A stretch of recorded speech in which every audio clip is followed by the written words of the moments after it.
அனைவருக்கும் வணக்கம். சிம்ம ராசினியர்களுக்கு நீங்கள் உலகத்தில் எந்த மூலையில் இருந்தாலும் 5/1/2025 முதல் உங்களுடைய வாழ்வில் தானாக நடக்க போகும் நல்லது என்ன, மேலும் என்ன மாதிரியான நன்மைகள் எல்லாம் உங்களுடைய வாழ்வில் ஏற்பட இருக்கு, குறிப்பா இத்தருணங்கள்ல கிரகநிலைகளின் ரீதியாக அமையிருக்கும் சாதகங்கள் என்ன, பாதகங்கள் என்ன, மேலும் என்ன மாதிரியான முன்னேற்றங்கள் எல்லாம் உங்களுடைய வாழ்வில் ஏற்பட இருக்கு, குறிப்பா இத்தருணங்கள்ல கிரகங்களுடைய சஞ்சார நிலைகள் என்ன என்று பார்க்கும்போது ரிஷபத்தில் குரு பகவான் வக்ரகதியிலும், கடகத்தில் செவ்வாய் நீச்சம் மற்றும் வக்ரம் பெற்றும், கன்னியில் கேதுவும், தனுசு ராசியில் சூரியனும் புதனும், மகரத்தில் சஞ்சரித்து வந்த சுக்கிர பகவான் 5/1/2025 முதல் கும்பராசிக்கு பயிற்சியாகி அங்கு ஏற்கனவே சஞ்சரித்து கொண்டிருக்கும் சனியோடு இணைகிறார் சுக்கிரன். அதே போல் மீனத்தில் ராகு சஞ்சரிக்கிறாங்க. இந்த கிரகங்களுடைய சஞ்சார நிலைகளின் காரணமாக சிம்மராசினியர்களுடைய வாழ்வில் குடும்ப சூழ்நிலை ரீதியாக உத்தியோகம், தொழில், வியாபாரம், கலைத்துறை, அரசியல் துறை, மாணவ மாணவிகள், விவசாயத்துறையினர், பெண்மணிகள் என அனைவருக்குமே என்ன மாதிரியான நன்மைகள் எல்லாம் ஏற்பட இருக்கு என்பது குறித்தான முழுமையான பதிவை தான் இந்த வீடியோல நம்ம விரிவா பார்க்க போகிறோம். அந்த வகையில இந்த சுக்கிர பகவானை பொறுத்த வரைக்கும் மகர ராசியிலிருந்து கும்பராசிக்கு பயிற்சியாகி அங்கு ஏற்கனவே சஞ்சரித்து கொண்டிருக்கும் சனி பகவானோடு இணைகிறாரு. இதன் காரணமாக ஒவ்வொருவருடைய வாழ்விற்கு தேவையான அனைத்து சந்தோஷங்களையும் தரக்கூடியவர் சுக்கிரன். சுகபோக வாழ்பவர்களை பார்த்து அவர்களுக்கு என்ன சுக்கிர திசை அடிச்சு கிடக்கு என்பார்கள். ஒருவனுக்கு பணம், பதவி, புகழ், அதிர்ஷ்டம் போன்றவை சுக்கிர திசை நடைபெறும் போதுதான் கிடைக்குங்க. அப்படிப்பட்ட சுக்கிரன் என்ற பொறுத்த வரைக்கும் இப்படிப்பட்ட சுக்கிரன் என்பவர் நவகிரகங்கள்ல ஒருவர். வெள்ளி என்ற பெயரிலும் இவரை அழைப்பார்கள். அதே போல் நாம் வசிக்கும் பூமியில் அருகில் அமைந்த பூமியை பார்க்கும் நவகிரகங்கள்ல ஒருவர் தான் இந்த சுக்கிரன் ஆவாரு. நன்மைகளையும் அதிர்ஷ்டத்தையும் அள்ளி கொடுப்பதால் நவகிரகங்கள்ல யோகக்காரகன் என சுக்கிரனை அழைப்பார்கள். அப்படிப்பட்ட சுக்கிரன் அசுரர்களினுடைய குல குருவாக போற்றப்படுபவர். ஆச்சாரியர் என்றால் குரு என பொருள்படும். அசுரர்களின் குலகுரு என்பதால் சுக்கிரனை சுக்கிராச்சாரியர் என்ற பெயரில் அழைப்பார்கள். வாழ்விற்கு தேவையான அத்தனை சந்தோஷங்களையும் தரக்கூடியவர் சுக்கிரன். ஜாதகத்தில் வாழ்க்கை துணையை பற்றி கூறும் கிரகம் என்பதால் கலத்திரக்காரகன் என்றும் சுக்கிரனை அழைப்பார்கள். அதே போல் நரை, திரை, பிணி, மூப்பு, சாக்காடு இல்லாமல் எப்பொழுதும் இளமையாய் இருக்கும் வல்லமையினை தரும் அமிர்தத்தை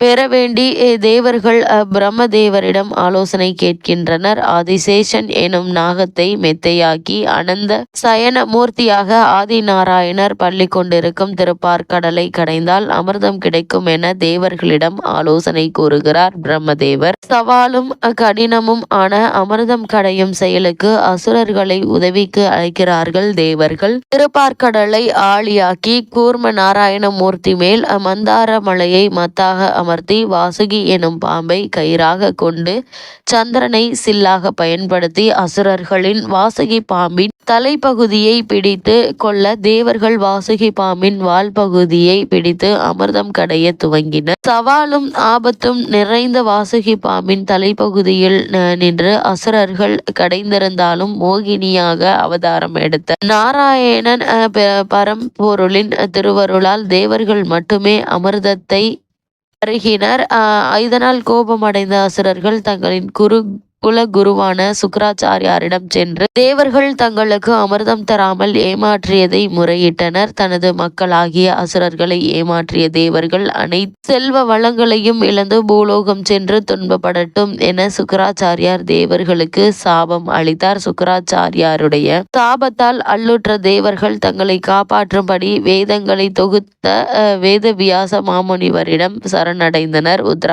உத்ரவாகினி என அழைக்கப்படும் வடகாவிரியில் சென்று நீராடி கற்பகாம்பிகை சமேத அக்னீஸ்வரரை வழிபட்டால் தேவர்களுக்கு சுக்கிரனால் வழங்கப்பட்ட சாபத்திலிருந்து விமோச்சனம் கிடைக்கும் என தேவர்களுக்கு ஆலோசனை வழங்கினார் வியாசமுனிவர். வியாசமுனிவரின் ஆலோசனைப்படி தேவர்களும் கஞ்சனூர் என தற்போது அழைக்கப்படும் அக்னீஸ்வரர் ஆலயத்தில் வந்து சிவபெருமானை வழிபட்டு சாப விமோச்சனம் பெற்றனர். சுக்கிரன் அளித்த சாபத்தில் இருந்து தேவர்களுக்கு நிவாரணம் வழங்கிய தலம் என்பதால் சுக்கிரனால் ஏற்படும் தோஷ நிவர்த்திக்குரிய தலமாக கஞ்சனூர் அக்னீஸ்வரர் ஆலயம் ஆனது போற்றப்படுகிறது.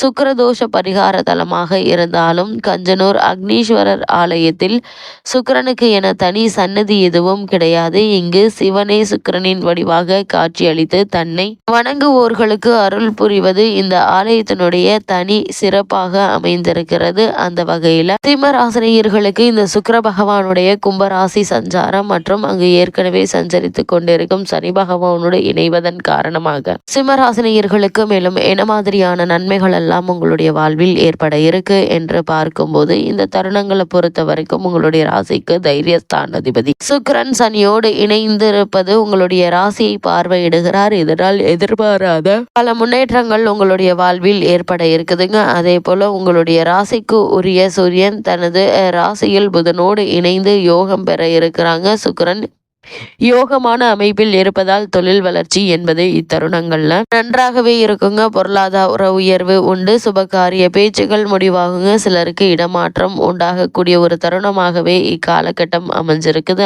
ஆனால் அது ஒரு நல்ல விதமாக இருக்குங்க. அதே போல திருமண சம்பந்தமான முயற்சிகளை மேற்கொண்டு வரும் சிம்மராசினியர்கள் வரனை பற்றி தீர விசாரித்து ஆராய்ந்து அதற்கு பிறகு வரனை நிச்சயிப்பது மிக மிக நல்லது என்பதை கிரக நிலைகள் அறிவுறுத்துதுங்க. எதையுமே எடுத்தோம் கவுத்தோம் என்று செயல்படுத்தாமல் பொறுமையாக நிதானமாக இருப்பது அவசியங்க. அதே போல் முதலீடு சம்பந்தமான விஷயங்களை மேற்கொள்பவர்களும் கூட அகலக்கால் வைக்க வேண்டாம் என்பதை கிரக நிலைகள் மீண்டும் மீண்டும் அறிவுறுத்துதுங்க. இத்தருணங்களை பொறுத்த வரைக்கும் சிம்ம ராசினியர்களுக்கு எதிர்பாராத பல முன்னேற்றங்கள் உங்களுடைய வாழ்வில் ஏற்பட இருக்கு என்பதை கிரக நிலைகள் தெல்ல தெளிவாக அறிவுறுத்துதுங்க. அதே போல் சிம்ம ராசினியர்கள் மேலும் என்ன மாதிரியான விஷயங்கள்ல இத்தருணங்கள்ல கவனமாக இருக்க வேண்டும் என்று பார்க்கும்போது கணவன் அல்லது மனைவியினுடைய ஆரோக்கியத்தில் நீங்கள் கவனமாக இருப்பது நல்லதுங்க. பெற்றோருடைய ஆரோக்கியத்தில் கவனம் தேவைங்க. வீட்டில் விருந்தினருடைய வருகையால் செலவுகள் சற்று அதிகரிக்குங்க. 2ஆம் இடத்தில் கேது இருப்பதால் பேசும் பேச்சை கவனமாக பார்த்து கொள்ளுங்க. 6இல் சுக்கிரன் இருப்பதும் 7இல் சனி அமர்ந்து ராசியை பார்ப்பதும் சிலாக்கியமான அமைப்பு இல்லைங்க. அதே போல் கணவன் மனைவி பேச்சுகளினால் தேவையில்லாத பிரச்சனைகள் வரலாங்க. அது மாதிரியான நேரங்கள்ல ஒருவருக்கொருவர் விட்டு கொடுத்து நடந்து கொள்வது மிக மிக நல்லதுங்க. அதே போல திருமண சம்பந்தமான முயற்சிகளை மேற்கொண்டு வரும் சிம்மராசினியர்கள் வரனை பற்றி தீர விசாரித்து ஆராய்ந்து அதற்கு பிறகு வரனை நிச்சயிப்பது மிக மிக நல்லது என்பதை கிரக நிலைகள் மீண்டும் மீண்டும் அறிவுறுத்துதுங்க. அதே போல பெண்மணிகளை பொறுத்த வரைக்கும் எந்த ஒரு செயலை செய்வதற்கு முன்னரும் ஒரு முறைக்கு பல முறை யோசித்து சிந்தித்து செயலாற்றுவது நல்லதுங்க. எடுத்தோம் கவுத்தோம் என்று எந்த ஒரு முடிவையும் சிம்மராசினியர்கள் இந்த வருடம் முழுவதுமே எடுக்காமல் இருப்பது நல்லது என்பதை கிரக நிலைகள் மீண்டும் மீண்டும் அறிவுறுத்தது. அதே போல சிம்மராசினியர்களுக்கு இந்த சுக்கிர பயிற்சி நிகழக்கூடிய தருணங்கள்ல கிரக நிலைகளின் ரீதியாக கூறப்படும் பரிகாரம் என்ன என்று பார்க்கும்போது ஞாயிற்றுக்கிழமை விரதம் இருந்து சூரிய நாராயணனை வணங்குங்க. சுகம் கிடைக்கும். முடிந்தால் ஒரு முறை சூரிய நாராயணர் கோவிலுக்கு சென்று வாங்க. எண்ணற்ற நன்மைகள் உங்களுடைய வாழ்வில் ஏற்படும்.